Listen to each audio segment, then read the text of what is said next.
The blind spots I'm trying to hide from my team, they could describe them intimately. They know those blind spots that they know what I'm not good at already. So hiding them creates this lack of relatability and inauthenticity, and then it's impossible to establish trust.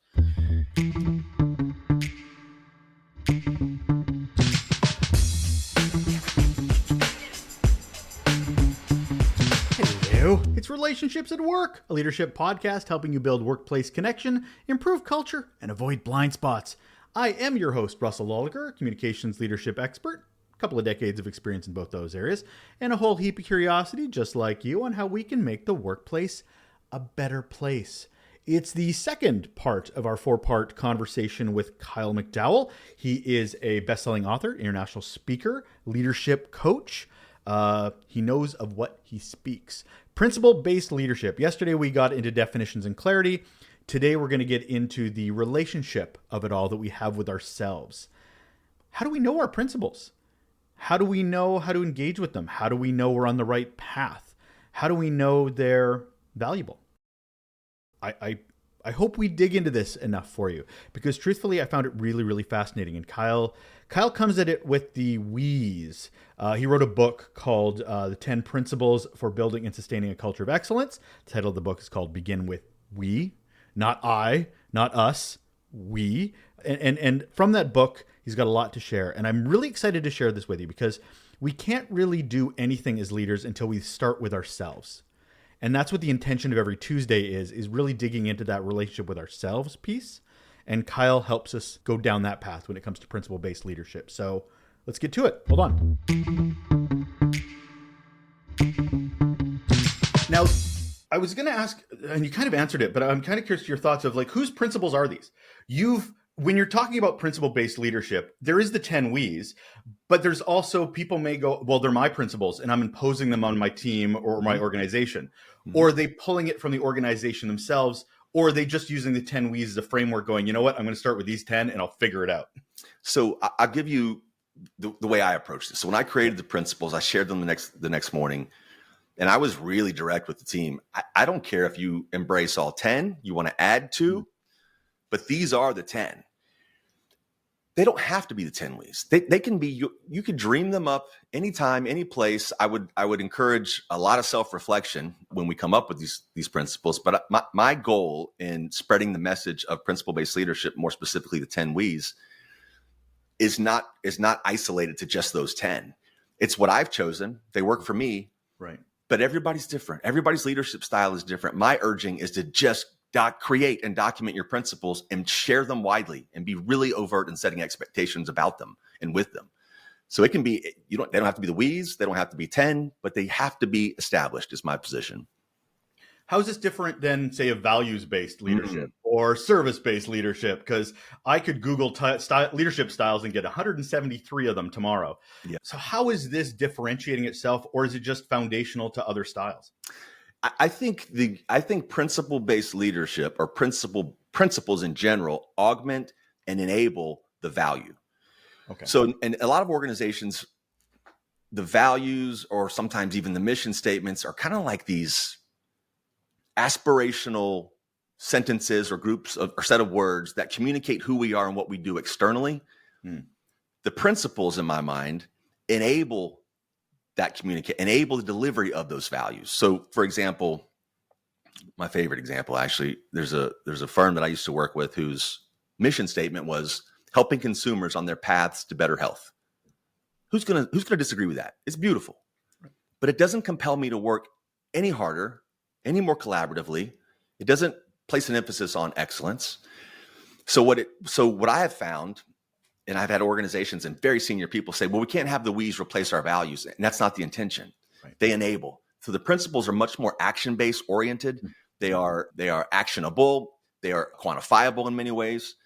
So they add a finer point and provide a little more direction and guidance than, say, just a value or a mission statement.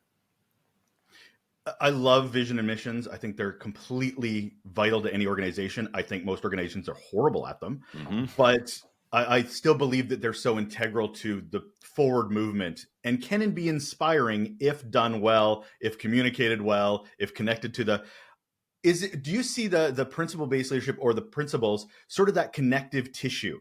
because Well it's not like these can go away. And that's why I always get bothered when teams will go, well, we have our own vision. I'm like, but there is a vision already. Like, I get that you need your own motivation because it's very personal to you and what motivates you. And I get that, but you can't work in a vacuum either. You have to be part of the larger organization fixing the larger problems. Is that sort of the connective tissue piece that we're looking at? It should be. It should be. Fair. Yeah. And it's your comment and question is really, really a good one, because as I mentioned, and I'll go a little bit deeper, is I've worked with firms that they hold their mission statement so close and with so much affection. However, if you ask the masses of the people inside the organization, most of them can't recite it. They can't even recite a few words of it unless they're walking by the wall on which it is displayed. And when I get that kind of pushback, it's like, I am not here to test or criticize or scrutinize your mission statement. I'm here to help drive the enabling of that mission. And I've had people kind of give me the Heisman to say, we're not going deeper with these principles. We love to talk. We love the principle-based leadership. However, they threaten our values, which I think is us being married to kind of leadership tactics or approaches of the past. I think you and I might disagree a bit. I think mission statements are wonderful tools for explaining who we are externally. But again, behind the curtains, I don't think they do anything to motivate. Fair. I can't help but see the we of it all. And as you were talking, when you came with your epiphany in the middle of the night, which is always the time, these Jerry Maguire moments always seem to happen that way. For those that are the Gen Z, Jerry Maguire was a movie with Tom Cruise that you should definitely check out. So needless to say, me as a Gen Xer, I will say I see the weeness of it all, but that makes me go back to what problem were you trying to fix when you came up with these principles? You talk about your own personal journey with apathy, but I immediately think of the me culture that may have been, and maybe I'm just jumping to that conclusion because we seems like a fix to a me culture. Am I wrong? You're not wrong. You're not wrong. That it wasn't the intention though. So when I stepped into this role, and I'd been in the position maybe 60 days before creating the principles. And what I observed that I think compelled me, there were two driving factors that compelled me to document these principles. By the way, the night before, I'm in that hotel room, had no idea what I was going to say. I was a bit terrified because I knew this was a kind of a gut check transitional moment for me. I had no idea it would take me to the places it's taken me since then. There was no muse on my shoulder. I sensed the first factor. I sensed a fair amount of siloed paradigms. So this is a 15,000 person organization. I had 7 directs. Each of them had at a minimum a few hundred employees. Wow. And they viewed, and I love this group, so it's hard to be critical this many years later. This is back in 2017. They viewed their success almost exclusively by the performance of the group that they led, not more kind of programmatic macro level success. So there's some silos and a bit of sandboxes were needed to kind of traverse. So that was probably the number one factor. And the second was, and you know this better than I do, probably, Russell, is most organizations do a fair job, if not a really good job, bringing new employees into the fold, telling them how to do their job, the SOPs, the nuts and bolts, the X's and O's of the role that they have assumed. I think by and large, most companies do an okay job at that, if not better than okay. Where nearly every organization falls short is establishing similar expectations for the behavior. So the how, we know what we do, we train for that, but how we get there is an entirely different conversation. So my goal was to establish guardrails, and they could serve as any type of defense for adversity that we're facing, for tough decisions that we have to make, essentially for every day, every interaction. So those were the two driving factors. Now, I'd be dishonest if I said it was met with a rousing response and people were on board. I would say half the group was, a quarter of the group was skeptical but optimistic, and then there was a quarter of the group, classic Bell, that they were obstinate. They just thought I was full of it because they'd seen guys like me come and go. And so I wanted to really focus on setting those expectations. And I led with those expectations of, if you see me behave any way contrary to any one of these principles, I literally said, grab me by the ear. Nobody did. But I said that. I said, just because know this, I will hold you accountable, just as accountable, no leadership gap, to these same expectations. And I think leveling the playing field right out of the gate had an impact bigger than I probably understood at the time. I want to talk about accountability in a minute because that's a huge blind spot, I think, in a lot of organizations. Mm-hmm. But first, I want to dial back a bit and go, as a leader, how do I know, is there any canary in a coal mine? Is there any beige flags that we need to be looking for to go, you know what, this shift is necessary within my organization, where maybe we're not going in the healthiest culture, or we're focusing way more on the ends justify the means as opposed to the journey to get there. Yeah. How do we know? Well, the most straightforward and simple way is you just have to ask. I'm not naive in thinking that everyone's going to be as open and share, exactly what they're thinking, especially to a brand new leader. But asking questions, really open-ended questions, and not just listening, but hearing the responses and taking them to heart, taking them with a grain of salt in some cases, depending on the size of the organization, right? I'm a big fan of engagement surveys. I'm a big fan of anonymous feedback engines or loops, whatever that is. My bigger point is, or whatever technology works for you or approach. My bigger point, though, is if you're going to ask those questions, you must be prepared to take action on what you hear. Even if that action is, hey, I hear you, not a bad idea. Maybe it is a bad idea, but now's not the time. We're going to put this over here in a corner and check in with me, or I'll check in with you. And, let's set 30, 60, 90 days or whatever. It's a great idea. And we're going to put it in the queue, but we just can't take action. And here's the why. Why are we not doing something? Or why are we doing something? So I think I'm a big fan of skip level meetings as well. So I just believe in, almost sometimes dangerous transparency, unless it's something confidential I can't share. I just believe in asking questions, asking the awkward questions, and being open to hearing them. What do you think? How do you assess it? I think curiosity is, so I think, first off, so I always talk, if you want great leadership, you need three things: self-awareness, situational awareness, and great communication. You need to know yourself, know your team and organization, and know how to connect with them. And that's where the communication comes into it. So I think if you have a deeper understanding of those three things, you will know your organization well enough to know what it needs. Yeah. If it is vacant of values, if it is, to your point, mission and visions are posters on walls and websites, and there's a disconnect between the words said and the actions taken, then those actions need to be better aligned. Much like your wheeze is, okay, well, we need to close that gap, because that gap is where trust between employees and leadership is lost, because the bigger that gap is, the more employees aren't stupid. They see what you say and what you don't do. So to have a blueprint, or at least, to your point, inspiration to go, no, we need to show our leadership, not just say we're leaders. Right. Which is what I think this is what these principles do for me. But not everybody's from the same song sheet, Kyle. Like, I'm looking at these, looking at these principles. We lead by example. We say what we're going to do, then we do it. We take action. We admit mistakes. Love them. However, leadership is not in a great place.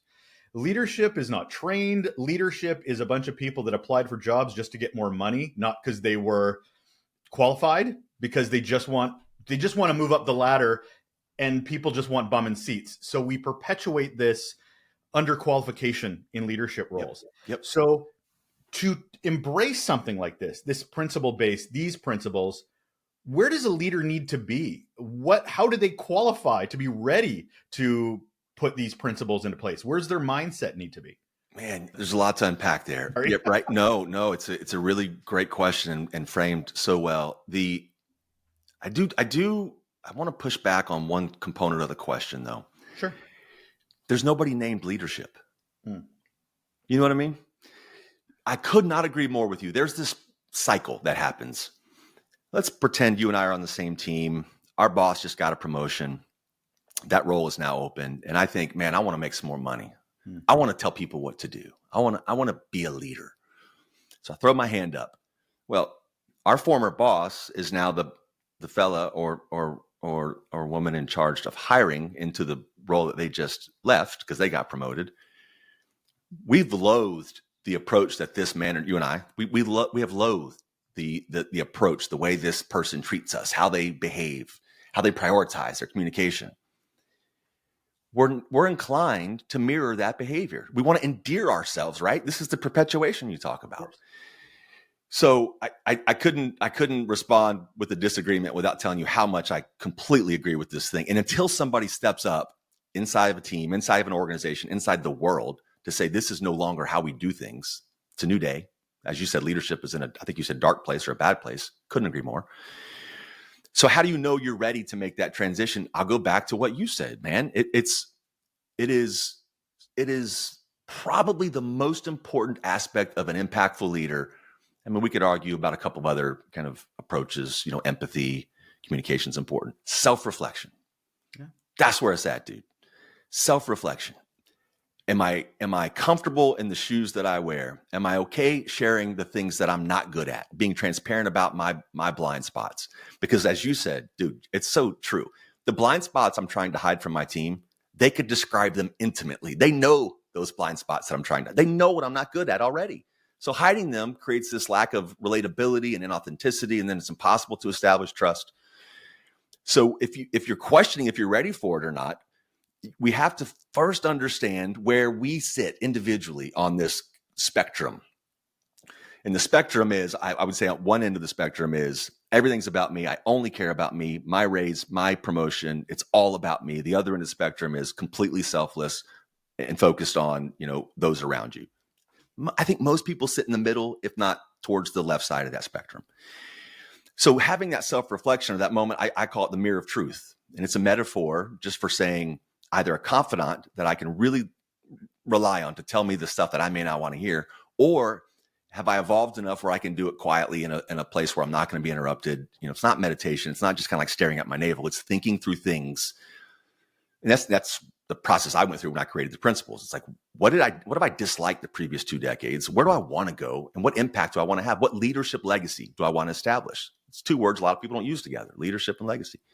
So once you reach a point where the self-reflection is something that you're comfortable with, and I have to tip a cap to, I'm such a fanboy of a guy named Harry Kramer. He's the former CEO of Baxter International. He's a professor at the Kellogg School of Management now.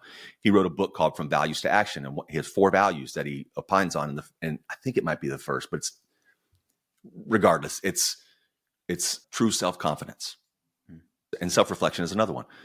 So if I can have the self-reflection and really be comfortable in the things that I'm good at, not be an asshole or arrogant about it, but just, check the tape. These are things that I'm pretty good at. And augment those things that I'm not so good at with a really great team around me. That's the recipe for success. If you have that moment of self-reflection, or multiple moments, because it's an ongoing process of self-reflection, and you recognize that there might be a better way that provides more fulfillment and greater impact than you are having at the moment. So how do I get there? And it's a mistake to read a book, to go to a seminar, to watch a podcast, to come back in the next day and say, here's who we are. I'm going to lead differently today, because it's not a light switch decision. Right. What I have done, and what I encourage those that I work with today, is establish the principles. 10 W's, great. If not, don't care, but establish what they are and share them widely, set the expectation, and then back away and live it every single day. Not just every day, every interaction, because they're watching, as you said, Russell, they're watching to see if your actions and your words align. So long story short, do the self-reflection, find the gaps of where you are and what you want to be and the impact you want to have, and create the expectations that will essentially be the bridge between those 2 places. And don't walk away from them. Be open to pushback, be open to maybe someone saying that's not the right list of principles. And then we talk about it and we communicate and come back and forth, and we land on what's perfect for us. That's the approach I would recommend. And that will do it. Another episode of Relationships at Work, a leadership podcast helping you build workplace connection, improve culture, and avoid blind spots. I'm Russell. Thank you once again for taking the time to spend it with me and my guests. How is the new format going for you? I'd love to hear your thoughts. hello@russelllawlicker.com is the best way to contact me, or on Threads, or on Instagram, or in our Facebook group. I'm not hard to find, but I'd really love your feedback to see if these more bite-sized episodes, these more focused episodes, are more valuable for you, are resonating with you. This episode, of course, was focusing on ourselves. Yesterday was about clarity, which means tomorrow is Wednesday. So we're going to focus on our relationship we have with our teams as it relates to principle-based leadership. How do we integrate it? How do we introduce it to our teams? Will it work with our teams at all?